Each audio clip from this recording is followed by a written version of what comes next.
പ്രധാനമന്ത്രി നരേന്ദ്രമോദി ബീഹാറിൽ 13,000 കോടി രൂപയുടെ വികസന പദ്ധതികൾ നാടിന് സമർപ്പിച്ചു. ചാണക്യന്റെയും ചന്ദ്രഗുപ്ത മൗര്യന്റെയും നാടാണ് ബീഹാർ എന്ന് അദ്ദേഹം പറഞ്ഞു. പഹൽഗാമിനെ തിരിച്ചടിയായി ഭീകരരെ മണ്ണോട് ചേർക്കുമെന്ന ബീഹാറിന്റെ മണ്ണിൽ നിന്നും നടത്തിയ പ്രതിജ്ഞ നിറവേറ്റിയത് ലോകം കണ്ടെന്നും പ്രധാനമന്ത്രി കൂട്ടിച്ചേർത്തു. ബീഹാറിലെ പൗരന്മാരുടെ അവകാശങ്ങൾ അനധികൃത കുടിയേറ്റക്കാർ തട്ടിയെടുക്കാൻ അനുവദിക്കില്ല. നുഴഞ്ഞുകയറ്റക്കാർക്കൊപ്പം നിൽക്കുന്നത് ആരെന്ന് ജനങ്ങൾക്കറിയാം. നുഴഞ്ഞുകയറ്റക്കാരെ പുറത്താക്കുമെന്ന് പ്രധാനമന്ത്രി വ്യക്തമാക്കിയിരിക്കുകയാണ്. ആ ഒരു वाकुगढ़ रोजगार था। बिहार की कितनी पीढ़ियों को इन लोगों ने बिहार से पलायन के लिए मजबूर कर दिया था। साथियों, बिहार के लोगों को आरजेडी और उनके साथी सिर्फ अपना वोट बैंक मानते हैं।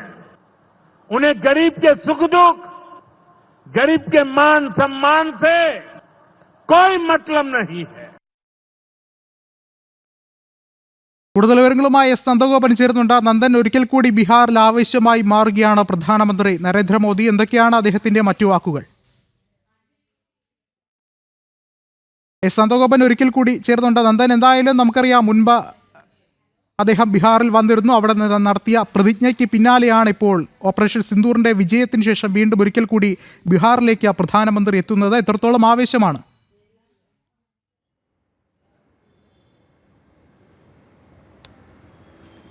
വിഷ്ണു, ബീഹാറിൽ 13,000 കോടി രൂപയുടെ വിവിധ വികസന പദ്ധതികളുടെ ഉദ്ഘാടനവും തറക്കല്ലിടിയിലുമായിരുന്നു പ്രധാനമന്ത്രി ഇന്ന് നിർവഹിച്ചത്. പ്രധാനമന്ത്രിയെ വീക്ഷിക്കാനെത്തിയ, അദ്ദേഹത്തെ ശ്രവിക്കാനെത്തിയ ആയിരക്കണക്കിന് BJP പ്രവർത്തകരെ സാക്ഷിയാക്കിക്കൊണ്ട് അദ്ദേഹം RJDയുടെയും കോൺഗ്രസിൻ്റെയും ഭരണകാലത്ത് ബീഹാറിലെ ജനങ്ങൾ അനുഭവിച്ച, അല്ലെങ്കിൽ ബീഹാറിൽ ഇരു കക്ഷികളും RJDയും കോൺഗ്രസും നടപ്പാക്കിയ ജനവിരുദ്ധ വികാരങ്ങൾ, ജനവിരുദ്ധ നിലപാടുകൾ അദ്ദേഹം തുറന്നു കാട്ടി എന്നുള്ളതാണ്.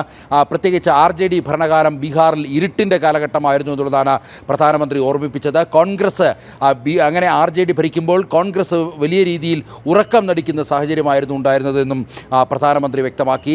കോൺഗ്രസിനും RJDക്കുമെതിരെ രൂക്ഷ വിമർശനം ഉയർത്തുന്നതിനോടൊപ്പം രാജ്യത്ത് ജനസംഖ്യാ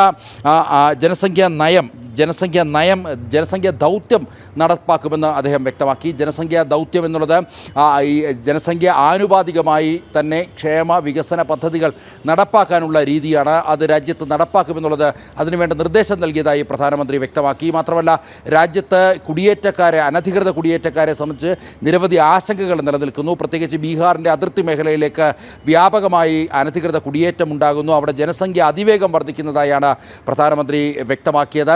ഈ അനധികൃത കുടിയേറ്റക്കാർ രാജ്യത്തിൻ്റെ ഭാവി നിർണ്ണയിക്കുന്നത് അത് നടക്കില്ല എന്നുള്ളതാണ് പ്രധാനമന്ത്രി ചൂണ്ടിക്കാണിച്ചത്. ഒപ്പം തന്നെ ഗുരുതരമായ കുറ്റകൃത്യങ്ങളിൽ അകപ്പെട്ട് ജയിൽവാസം അനുഭവിക്കുന്ന മന്ത്രിമാർ, അല്ലെങ്കിൽ മുഖ്യമന്ത്രിമാർ അടക്കമുള്ള, അല്ലെങ്കിൽ പ്രധാനമന്ത്രി അടക്കമുള്ളവർ 30 ദിവസം ജയിൽവാസത്തിന് മേൽ, അല്ലെങ്കിൽ ജയിലിൽ 30 ദിവസം കഴിഞ്ഞു തുടർന്നാൽ അവരുടെ സ്ഥാനം നഷ്ടപ്പെടുന്ന രീതിയിലുള്ള ബില്ല്, ആ ബില്ലിനെ പ്രതിപക്ഷം എന്തിന് ശക്തമായി എതിർക്കുന്നു എന്നുള്ളത് പ്രധാനമന്ത്രി പ്രധാനമായും ചോദിച്ചു. പ്രത്യേകിച്ച് നമുക്ക് ഈ സമീപകാല ചരിത്രമുണ്ട്. ജയിലറയ്ക്കുള്ളിൽ നിന്ന് ഉത്തരവുകൾ നൽകുക, സർക്കാർ ഫയലുകളിൽ ഒപ്പിടുക തുടങ്ങിയ സമീപകാല ചരിത്രമുണ്ട്. എന്നാൽ അത്തരം ചരിത്രങ്ങൾ ഇനി നടക്കില്ല എന്നുള്ളൊരു സന്ദേശമാണ് പ്രധാനമന്ത്രി ഇന്നിപ്പോൾ ബീഹാറിൻ്റെ മണ്ണിൽ നിന്ന് നൽകിയിരിക്കുന്നത്. ഒപ്പം തന്നെ രൂക്ഷമായ വിമർശനവും ഈ പ്രതിപക്ഷ സഖ്യത്തിനെതിരെ പ്രധാനമന്ത്രി ഇന്നിപ്പോൾ ബീഹാറിൽ ഉയർത്തുകയുണ്ടായി. വിഷ്ണു, ശരി, എസ് നന്ദഗോപനാണ് വിവരങ്ങൾ നൽകിയത്.